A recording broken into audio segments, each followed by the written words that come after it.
TV next मराठीच्या straight drive या कार्यक्रमामध्ये तुम्हा सगळ्यांचं स्वागत.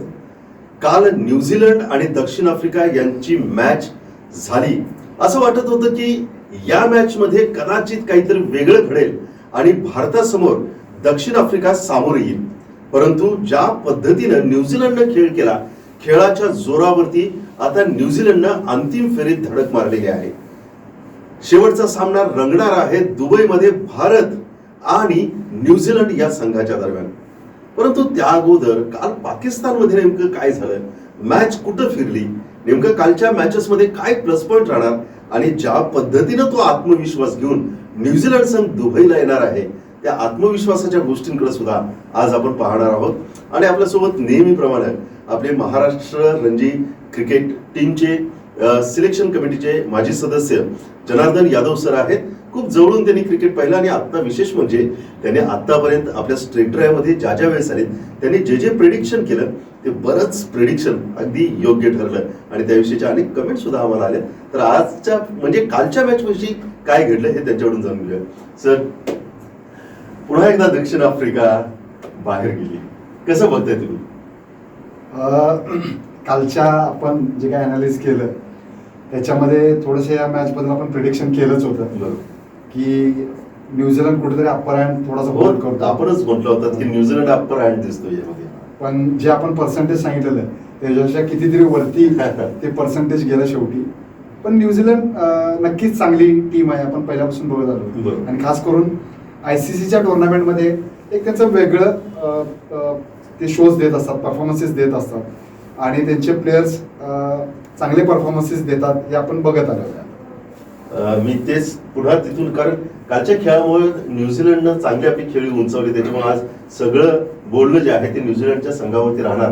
परंतु मी हेच विचारलं होतं की पुन्हा एकदा दक्षिण आफ्रिका बाहेर गेलं. चोकर्स आपलं बोलणं झालं होतं. आपल्या लोक म्हणत होते की त्याच्यावरचा दाग थोडासा पुसला गेलेला आहे. नक्की म्हणजे ती टीम चांगली आहे, बरोबर, बिल्टअप पण चांगली झालेली आहे. आता त्यांनी चांगले प्लेयर्स त्यांच्या टीममध्ये आलेले आहेत आणि त्यांच्याकडे कॉम्पिटिशन पण चांगलं आहे. त्यांनी बऱ्याच अशा ज्या काही टुर्नामेंट्स ICCच्या ज्या होतात या टुर्नामेंट्समध्ये त्यांनी चांगले परफॉर्मन्सेस दिलेले आहेत. सेमीफायनल्स गाठलेले आहेत, फायनल्स घातलेले आहेत. त्याच्यामुळे तो थोडासा त्यांच्यावरचा तो डाग पुसला गेला हे नक्की आहे, बरोबर. मात्र तो दिवस इम्पॉर्टंट असतो आणि तिथं कुठेतरी काहीतरी त्यांचा गोंधळ उडतो हे नक्की आहे. आणि त्याच्यातून जी लेवल ती गाठायला पाहिजे, शेवटी कुठेतरी फायनल्सला यायला पाहिजे आणि फायनल्सला आल्यानंतर ती चॅम्पियनशिप मिळवायला पाहिजे. हे साऊथ आफ्रिकेच्या बाबतीत अजून तरी घडताना दिसत नाहीये. कुठेतरी चुकतंय. प्लेयर्स लोकांची मेंटॅलिटी असेल किंवा त्यांच्या बॅक ऑफ माइंड ते राहतंय का की आपण सेमीफायनलला किंवा फायनलला येऊन हे परफॉर्मन्स आपले देऊ शकत नाही, आपण कुठेतरी थोडंसं कॉन्फिडन्स लूज होतो, असं होतंय का, असं बघावं लागेल. प्लेयर्सच्या ॲबिलिटी वाईज त्यांच्या नक्कीच डाऊट नाहीये. Team combination excellent, team combination, bowlers quality असेल, बॅट्समन असतील आणि ह्या सगळ्या गोष्टी कुठेतरी घडताना दिसत नाहीयेत. म्हणून परत एकदा ते त्यांच्या वळणावर जाताना दिसतात. सर, सुरुवात करूया आपण की काल लाहोरच्या गडाफी स्टेडियमवरती ही मॅच झाली. चॅम्पियन्स ट्रॉफीमध्ये आतापर्यंत ज्या मॅचेस झाल्या पाकिस्तानमध्ये विशेष प्रकारे नेहमी स्कोर 300च्या वरती गेलाय. विकेट कशा पद्धतीच्या पाकिस्तानमध्ये राहिल्यात आतापर्यंत? आपण पहिल्या मॅच पासून पाकिस्तानच्या ज्या काही व्हेन्यूज आहेत त्याच्याबद्दल बोलत आलोय की रावळपिंडी असेल, कराची असेल, लाहोर असेल. या लाहोरला जास्ती मॅचेस झालेल्या आहेत गडाफी स्टेडियमला. पण आपण बघितलं की ह्या सगळ्या हाय स्कोरिंग व्हेन्यूज आहेत. तिथले ट्रॅक्स जे आहेत ते बरेचसे फ्लॅट शॉट असतात, पण बॉलरला पण असिस्ट करतात नो डाऊट, पण बॅटिंग फ्रेंडली थोडेसे ट्रॅक ते राहतात आणि त्याच्यावर बॅट्समन फ्रीली बॅटिंग करू शकतो ॲज कम्पेअर टू दुबईच्या ट्रॅक्स आपण जर बघितले. त्याच्यामुळं 300च्या वरती स्कोर झालेले हे पाकिस्तानमध्ये आपण बघत आलेलो आहे आणि तसे झाले देखील. कालच्या मॅचमध्ये जर बोलायचं झालं तर कालच्या मॅचमध्ये त्या 31 रन्स मी म्हणेन की न्यूझीलंडनं थोड्याशा जास्ती रन्स केल्या, साऊथ आफ्रिकेनं त्यांना त्या करायला दिल्या. शेवटच्या घटकेमध्ये काही विकेट्स त्यांनी काढल्या होत्या, घेतल्या होत्या विकेट्स, म्हणजे न्यूझीलंड थोडंसं डळमळीत झालं होतं त्यांचं. पण ग्लेन फिलिप्स सारखा प्लेयर खाली येऊन त्याने ती रिकव्हर केलं आणि त्या 360च्या पलीकडं तो स्कोर त्यानं नेऊन ठेवण्याचं काम केलं. आणि एकदा 360 स्कोर झाला की एक सायकोलॉजिकल थोडंसं प्रेशर राहतं आणि मग तो स्कोर चेस करणं फार मुश्किल असतं, कारण 7च्या वरती ॲव्हरेजनं ते नेहमी खेळत राहणं हे थोडासा प्रॉब्लेम होतो. आणि दुर्दैवानं काल साऊथ आफ्रिकेच्या नशिबात तो ड्यू नव्हता. बरोबर. तो ड्यू जर काय पडला असता कदाचित तर थोडंसं ते असिस्ट झालं असतं, पण मिशेल सँटनर शो कालचा म्हणावं लागेल. आणि खरं म्हणजे एक नाही, सुरुवातीला एक नाही आपण 50 ओव्हर बॉलिंग करायची, त्याच्यानंतर फिल्डिंग करायची आणि त्याच्यानंतर पुन्हा त्याच एनर्जीने उतरून 360 धावा चेस करणं म्हणजे हे थोडंसं कठीण किंवा आवाक्याच्या बाहेरच राहतं. तसं म्हणता येणार नाही आपल्याला, कारण का हे सगळे प्रोफेशनल प्लेअर आहेत, देशासाठी खेळत असतात. ह्या लेवलचं क्रिकेट ते सगळे खेळून आलेले असतात. आणि जेव्हा तुमची 50 ओव्हरची फिल्डिंग संपती, तुम्ही फिल्डिंग करून आज जाता, तेव्हा तुम्हाला आईसबाथ सारखे किंवा तुम्हाला तुमच्या सपोर्ट स्टाफमध्ये इतकी तुमच्याकडे असिस्ट करणारी लोक असतात की तुम्हाला त्या 50 ओव्हर तुम्ही खेळून आला असं तुम्हाला दिसणारच नाही. तुम्ही कधीही बघा त्या प्लेयर्स लोकांना जेव्हा ते परत उतरतात ग्राउंडवरती, म्हणजे 50 ओव्हर फिल्डिंग करून आलेला प्लेअर 100-150 रन सुद्धा करतो. म्हणजे तो मागचा जो तो काय फिल्डिंगचा जो काय फॅक्टर असतो तो तेवढा मॅटर होत नाही असं मला म्हणावं लागेल. अच्छा, तर आता न्यूझीलंडच्या बॅटिंग विषयी बोलू. रविचंद्रन ज्या पद्धतीनं रचिननं केलं आणि त्याच्यानंतर केन विल्यमसन नेहमीच he is the best performers आहे. कसं बघाल तुमच्या दोघांच्या बॅटिंगकडे? अँकरिंग जे आपण पहिल्यापासून म्हणत आलोय, प्रत्येक टीम मध्ये एक इनिंग अँकर करणारा प्लेअर असावा लागतो 50 ओव्हरसाठी. तर तो केन विल्यमसनकडे आपण बघत झालोय. जसे आपण पूर्वीपासून बरोबर पहिल्यापासून नावं घेत आलोय. प्रत्येक टीम मध्ये कोण कोण आहे, जो रूट असेल, विराट कोहली असेल, स्टीव्ह स्मिथ आहे, इकडे केन विल्यमसनचं घेतो, तिथं पाकिस्तानला आपण बाबर आझमचं नाव घेत होतो. असे जे बॅट्समन असतात ना, ह्यांनी हेच काम करायचं असते. त्या विकेटवर थांबायचं, 50 ओव्हर्स खेळायच्या आणि तो 100 घडवायचा. आपला 100 घडला की पुढच्या बाजूनी आजूबाजूला थोडे थोडे कॉन्ट्रीब्युशन्स येत असतात आणि मग तो स्कोर 300च्या पार जातो. जेव्हा 200 होतात, 200 झाले की काय होते ते कालच्या मॅच मध्ये आपल्याला दिसलं. केन विल्यमसन मास्टर आहे त्या बाबतीत आणि तो एक इनिंग झाल्यानंतर, जसं आपण नेहमी म्हणत आलो की ह्या क्वालिटीच्या बॅट्समनना 1-2 मिडल झाली की त्यांना कळते आज आपलं काय होणार आहे. त्याच पद्धतीनं झालं. सचिन रवींद्र अतिशय चांगला टॅलेंटेड प्लेअर आहे. नवीन ह्या अपकमिंग जे आता काय इंटरनॅशनल लेवलला टॅलेंट येते त्याच्यामध्ये तो एक टॉपमोस्ट मध्ये त्याला गणला गेलाय, कारण तो चांगल्या क्वालिटीनं बॅटिंग करतो, चांगलं टॅलेंट आहे, चांगलं स्किल आहे त्याच्याकडे आणि तो त्याच्या हातात बॉल जरी आला तरी तो विकेट्स काढून देण्याचं काम करतोय. त्याच्यामुळे हे न्यूझीलंडला हे थोडासा अप्पर हँड हा होता आणि तो काल मॅच मध्ये दिसला.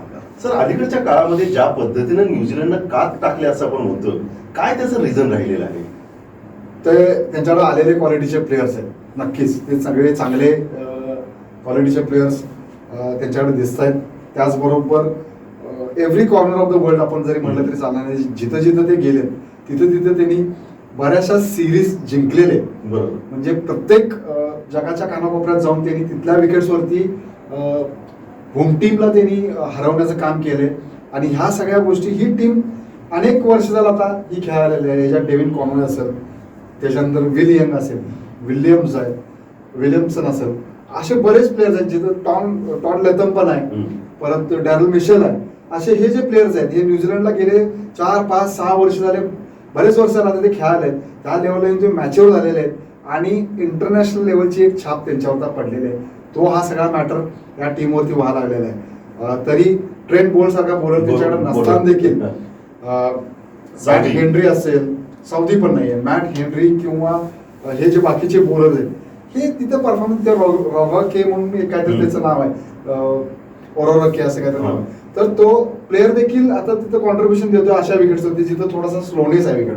आणि स्पिनर्स तर त्याच्याकडे मिशेल सँटनर सारखा जो लेफ्ट आर्म स्पिनर आहे आताच्या वर्ल्ड क्रिकेटमध्ये तो एक टॉप लेफ्ट आर्म स्पिनर आहे असं म्हटलं तर का वावगं ठरणार. आणि खरं म्हणजे सर एक नाही, न्यूझीलंड भारतामध्ये आला होता, त्याच्यानंतर न्यूझीलंड पाकिस्तानमध्ये होता. त्याच्यामुळे इकडची आशियाईचं जे वातावरण आहे त्याच्याशी त्यांनी स्वतःला हे करून घेतलेलं आहे आणि त्यांना आता खेळपट्ट्यांचा अंदाज आला. आणि तुम्ही सांगितलं त्या पद्धतीनं नाव New Zealand cricket is becoming matured.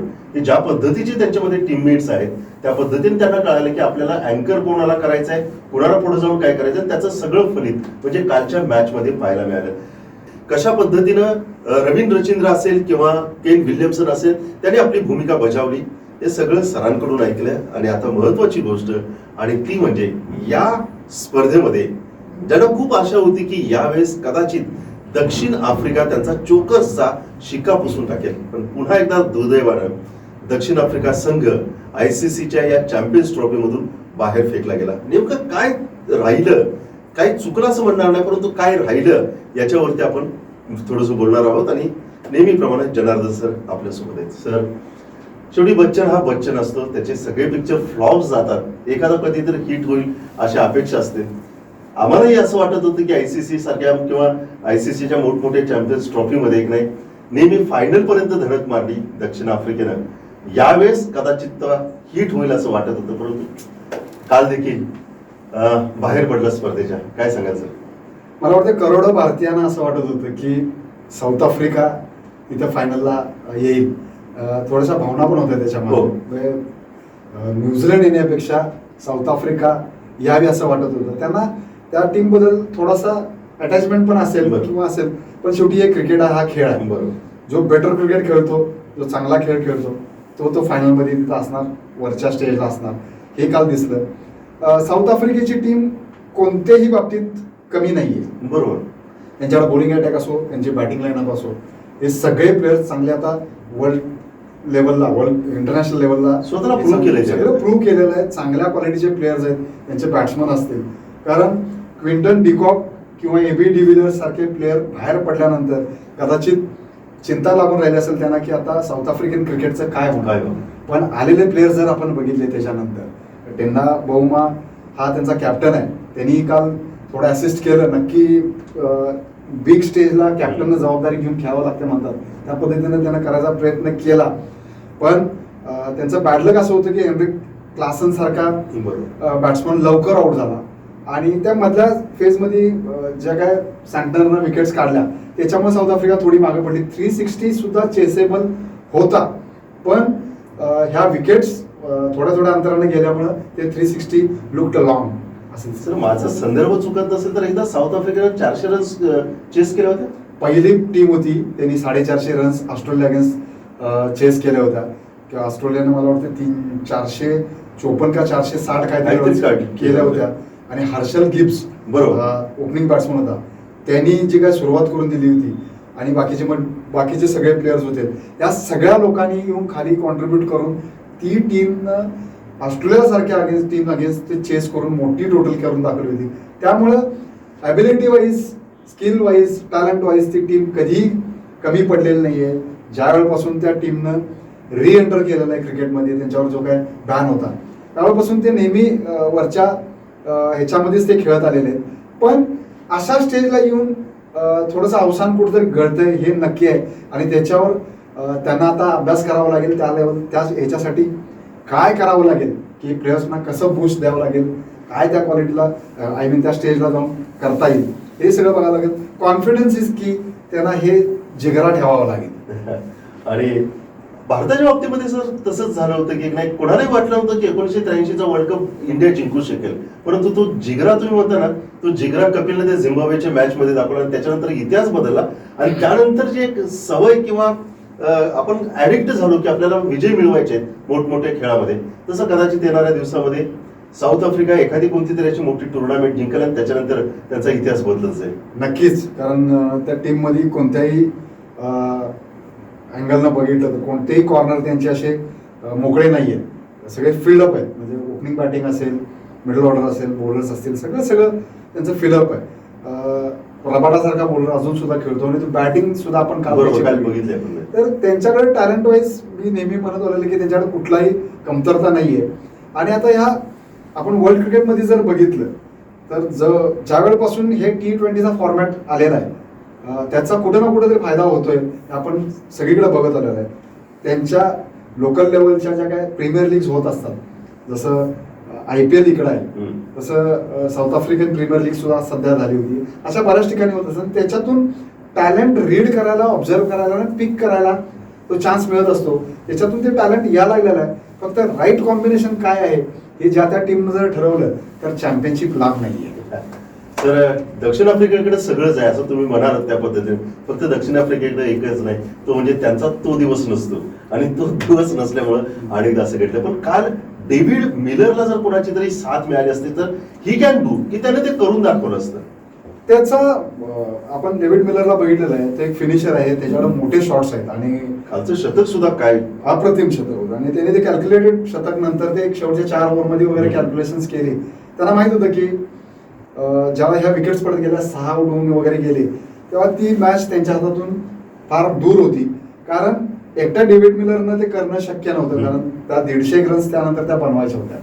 त्याच्यासाठी एखादा 6 नंबरचा किंवा 7 नंबरचा प्लेअर जर त्याच्यासमोर थांबला असता, मार्को यॅन्सन सारखा प्लेअर जरी त्याच्यासमोर थांबला असता, कारण समोरून सुद्धा शॉट्स खेळणारा प्लेअर कोणतरी समोर तिथं राहावा लागतो आणि मग ह्या मेन प्लेअर जो असतो, जो क्लिअर करणारा असतो, ह्याला थोडंसं सोपं जातं. कारण एकदा 15-16चा ॲव्हरेज तुम्हाला 12-14-15 ओव्हरमध्ये करावं लागतं. ते इम्पॉसिबल असतं, कारण ते दोन्ही बाजूनं व्हायला लागते, एका बाजूनं होत नाही. डेव्हिड मिलरनं त्याचं काम केलं, पण बाकीच्या बॅट्समनच्या फेलियरमुळे हा थोडासा प्रॉब्लेम झाला. सुरुवात जरी व्यवस्थित चांगली मिळाली असती, कारण सुरुवातीला लवकर विकेट्स लवकर गेल्या, ते होतच. कारण पार्टनरशिप त्यांनी तरी आपण बघितलं की वॅन्डरसन आणि टेंडा बाउमा यांनी पार्टनरशिप करून एक ते 5.5-6 पावणे-6च्या रन रेटनी ते मेंटेन केलं होतं. ते मॅचमध्ये होते नक्कीच, पण मग त्या जसं मी मगाशी म्हटलं की सँटनरचा स्पेल आला आणि तिथं सगळा तो गोंधळ उडाला त्यांचा. आणि महत्वाचं म्हणजे ह्याच्यामध्ये मला असं वाटतं की न्यूझीलंडची ज्या पद्धतीची फिल्डिंग राहिली, त्या फिल्डिंगमध्ये ज्या पद्धतीने त्यांनी धावा रोखल्या त्या सुद्धा इम्पॅक्ट करून गेल्या. नक्की 362 हा काल 390 होता ऍक्च्युली. कारण त्यांची जी फिल्डिंग आहे ते नक्की 25-30 रन्स ते वाचवतातच. कारण आपण बघितलं तो ग्लेन फिलिप्स असेल, केन विल्यमसन सारखा प्लेअर जो आता नाही म्हणायला पाहिजे, पण जवळजवळ रिटायरमेंटच्या उमरेटावर आता येऊन ठेपलेला आहे. पण त्याची फिल्डिंग आपण बघितली की यंगस्टर्सना लाजवेल अशी तो फिल्डिंग करतो. किती सेव्ह केले त्यांनी. त्यामुळे ती न्यूझीलंड एक 25 ते 30 रन्स ह्या नक्की सेव्ह करतं आणि आपल्या टोटलमध्ये त्या ऍड झालेल्या असतात. त्यांच्या समोरच्या टीमला तो विचार करून करावा लागत असते की आता 362 नाहीये, 385-90 करायचं असतं. तर हाही मॅटर नक्की होतो. कॅचेस असतात आणि ग्राउंड फिल्डिंग असते, हे कुठल्याही टीमला हेल्पफुल होत असतं. सर, आता सगळ्यांचं लक्ष आता लागलेलं आहे दुबईकडे. दुबईमध्ये भारत आणि न्यूझीलंड पुन्हा एकदा आमने सामने येणार आहे. त्याच्यावरती आपण चर्चा करणार आहोत. त्यावेळेस पॅनल असणार, एक वेगळा संडे तो असणार, त्याच्यावरती खूप वेगळ्या पद्धतीने आपण एक शो करणार आहोत. पण त्याच्या अगोदर आता न्यूझीलंड भारताच्या समोर ठाकणार आहे. कसं बघताय दोघांच्या टीमकडे? दोन्ही टीम अप्रतिम आहेत. म्हणजे दोन्ही ब्लॉकबस्टर टीम्स पुढे आलेले आहेत. म्हणजे शोले कसा पिक्चर होता, अशा 2 टीम तिथं आलेले आहेत, जय आणि वीरू. कोण तिथं जिंकणारा काय माहित नाही. कारण दोन्ही टीम्स या लीग पासून आता या नॉकआउट स्टेज पर्यंत चांगलं क्रिकेट खेळत आलेले आहेत आणि चांगले रिझल्ट त्यांनी दिलेले आहेत. 1 साइडेड अफेअर्स बरेच झाले आपण बघितले, त्यांनी ते जिंकून आलेले आहेत. त्याच्यामुळे आता हे सगळं एका लेवलला येऊन ठेपलेलं आहे. पण चांगली मॅच होणार यात काय शंकाच नाहीये. दोन्हीकडं अप्रतिम असं टॅलेंट भरलेलं आहे. म्हणजे कुटके भरावं म्हणतात तसं भरलेलं आहे. बॉलिंग अटॅक असेल आणि बॅटिंग पण असेल. जसं इंडियाचं आपण नेहमी म्हणत आलेलो आहे, बॅटिंग आणि स्पिनर्स ही स्ट्रेंथ आहे, तसं न्यूझीलंडचं पण बॅटिंग आणि बॉलिंग, दोन्ही बॉलिंग असेल ती स्ट्रेंथ आहे. ह्या गोष्टीवरती दोन्ही टीमच्या कुठली टीम ओव्हरकम करणार आहे त्याच्यावरती तो रिझल्ट डिपेंड आहे. फक्त इंडियाला एकच ॲडव्हान्टेज आहे की they are playing at Dubai right from the beginning till the final. हा इंडियाला ॲडव्हान्टेज राहील असं मला वाटतं. त्या बाबतीत विविन रिचर्ड्सनं एकदा ICCला प्रश्न केलेला आहे की हे सगळं तुम्ही का, तुमचं राजकारण काय असेल त्या राजकारणावर मला बोलायचं नाही, परंतु भारताला याचा कुठेतरी बेनिफिट होतं असं सुद्धा रिचर्डसन बोललेलं आहे. ते ह्या गोष्टी होत राहणारच. कारण एका व्हेन्यूला जेव्हा एखाद्या मॅच होत असतात, पण तो दिवस वेगळा असतो, तो ट्रॅक वेगळा असतो आणि तो ट्रॅक बघून म्हणजे जी खेळपट्टी असते ती वेगळी असते आणि त्याच्यावर ते अडॅप्ट करायला लागत असतं प्रत्येक टीमला. ती इंडियानं करत आलं. जरी एका व्हेन्यूला जरी आपण खेळत असलो तरी ते अडॅप्ट करणे हाही फार मोठा त्या दिवशीचा फॅक्टर असतो. ती इंडियाने केला. पण या सगळ्या गोष्टी बोलून तुम्ही इंडियाच्या क्षमतेविषयी काय प्रश्न निर्माण करू नका असं मी म्हणते. तसं मग एक नाही, यजमानपद पाकिस्तानकडे होतं, ते तर तिथंच बॉर्ड अँड ब्रॉडर झालेले होते, तरी ते स्पर्धेत पहिला बाहेर जाणारा संघ पाकिस्तान होता. पावसामुळे एक पॉईंट मिळाला वाचले, तोही पॉईंट नव्हता त्यांना. असं काय नसतं. नक्की थोडंफार ऍडव्हान्टेज हा असतो, पण ते काही इंडियाचं होम पिच नाहीये. इंडिया सुद्धा इथून दुबईला गेलेले आणि त्यांनी जाऊन ते लगेच तिथं अडॅप्ट केलं, जसं आपण म्हणतो त्याप्रमाणे केल्यामुळे ती टीम चॅम्पियनशिपच्या फायनलमध्ये आलेली आणि त्यांनी याच्या अगोदर सुद्धा इंडियानं प्रूव्ह केलेलं आहे की चॅम्पियन्स ते याच्यापूर्वी घडलेले नाही आहेत का तर घडले. जसा 83चा वर्ल्ड कप असेल, 2011चा असेल, 2007चा T20 असेल, आत्ताचा 2023चा T20 असेल, चॅम्पियन्स ट्रॉफी असेल इंग्लंडमध्ये. जगाच्या कुठल्या कोपऱ्यात तिने काही जिंकलेलं नाही सांगा, सगळीकडे ते जिंकत आलेले आहेत. त्याच्यामुळं इंडियन टीमच्या क्षमतेविषयी कुठल्याही मोठ्या प्लेअरनं त्याच्यावर शंका घेऊ नये. आणि आता ह्या गोष्टी तुम्ही काढत बसू नका, वॉच दी फायनल. आणि फायनलकडे आता दुबईकडे सगळ्यांचं लक्ष लागलेलं आहे. दुबईमध्ये मजा काय येणार आहे माहिती आहे का, की भारत फायनल खेळत असणार आणि सगळ्या पाकिस्तानला, मग त्यांचे अगदी जे नेते आहेत किंवा पीसीबीचे सगळे जे कोणी मेंबर्स आहेत त्या सगळ्यांना दुबईमध्ये येऊन बसावं लागणार आहे आणि भारत त्या ठिकाणी खेळताना त्यांना बघावं लागणार आहे. आम्हाला तमाम करोडो भारतीयांची हीच अपेक्षा आहे की हे सगळेजण बघत असताना चॅम्पियन्स ट्रॉफी विराट कोहलीनं आपल्या हातामध्ये उंचवावी. परंतु या सगळ्या गोष्टी घडण्यासाठी त्या दिवशी जो उत्तम खेळ करेल तो संघ विजयी ठरणार आहे. आणि ज्या पद्धतीनं न्यूझीलंड अलीकडच्या काळामध्ये खेळत आहे, ज्या पद्धतीनं त्यांनी कालचा खेळ करून दाखवला, त्यामुळं ही मॅच अतिशय टफ होणार, रंगतदार होणार, चुरशीची होणार. आणि ज्यांना बीपी आहे, बीपीच्या गोळ्या लवकरच घेऊन बसा जवळ, कारण ह्या मॅच मध्ये तो थरा चॅम्पियन्स ट्रॉफीचा पाहायला मिळणार आहे. आणि त्या मॅच विषयी बोलण्यासाठी आपल्या स्टुडिओमध्ये पॅनल असणार आहे. 1 किंवा 2 व्यक्ती नसणार, तर आपल्या बरोबर पॅनल असणार आहे. तर लवकरच भेटू आपण चॅम्पियन्स ट्रॉफीच्या फायनल मॅच वरती प्रेडिक्शन करण्यासाठी. पण तुर्तास आपण इथंच थांबतोय. पुन्हा एकदा जनार्दन सर तुम्ही आलात. आता मी नेहमीच म्हणतो की सर तुम्ही जे काही प्रेडिक्शन करता त्याविषयी माझं एक वाक्य असतं की तुमच्या तोंडात साखर पडो. जसं फायनल मॅचच्या बाबतीमध्ये एक प्रेडिक्शन करा आणि आपण शो संपू. आता साखर नाही, आता गुळ. आरोग्याच्या दृष्टीनं गुळ चांगला असतो. तर तो गुळ कुठं बनतोय तुम्हालाही माहिती आहे, इंडियातच बनतो गुळ, त्यामध्ये गुळ पडेल. पण त्याच्याविषयीचं प्रेडिक्शन राहिलं, इंडिया तर जिंकणार, परंतु त्या मॅच मध्ये कोण चमकेल आणि कोणाकडे लक्ष राहील. आता लहान मुलं सुद्धा सांगतील की कोण स्कोअर करायला इंडियामध्ये. विराट कोहली आहेच ऑफकोर्स, पण शुभमन गिल नक्की काहीतरी फायनलला करणार, हे माझं प्रेडिक्शन आहे. चालेल, त्या दिवशी गोल घेऊन आम्ही स्टुडिओमध्ये बसणार आहोत आणि ज्या वेळेस शुभमन गिल शतक ठोकेलच त्यावेळेस सरांना तो गुळ आपण देऊ. पण तुर्तास आपण इथंच थांबूया. आपलं सगळं लक्ष आता दुबईकडे. लवकरच भेटू दुबईच्या फायनल मॅचच्या अगोदर.